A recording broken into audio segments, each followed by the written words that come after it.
রোজ সকালে রুটি খেতে খেতে একদম বোর হয়ে গেছি, তাই ভাবলাম আজকে একটু ব্রেডই খাওয়া যাক। কিন্তু আমার মেয়ে আবার জ্যাম দিয়ে বা বাটার দিয়ে ব্রেড একদম পছন্দ করে না। ঘরে অল্প চিজ ছিল, তাই ভাবলাম একটু পটেটো চিজ স্যান্ডউইচই বানিয়ে ফেলি। তাই চটপট দুটো আলু সেদ্ধ বসিয়ে দিলাম। আর আলু সেদ্ধ হতে হতে ব্রেডটাকে কেটে তাতে একটু করে টমেটো কেচাপ লাগিয়ে ফেললাম। আর এদিকে আলু সেদ্ধও হয়ে গেল। আর এই আলুর পুরটা তৈরি করতে সময় লাগে মাত্র 1 মিনিট।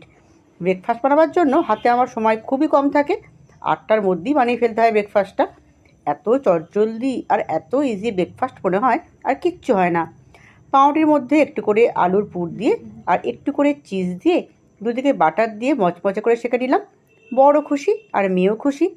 ব্রেকফাস্ট, সন্ধ্যার স্ন্যাক্স কিংবা বাচ্চাদের টিফিনের জন্য কিন্তু একদম পারফেক্ট একটা রেসিপি। আর এর পুরো রেসিপিটা কিন্তু আমার চ্যানেলে অলরেডি আপলোড করা আছে। আর দেখেছো ভেতরে চিজটা কত সুন্দর মেল্ট হয়েছে। যারা যারা ভিডিওটা এখনও দেখোনি তাদের জন্য কিন্তু আমি এটা রিলেটেড ভিডিওতে দিয়ে দিলাম।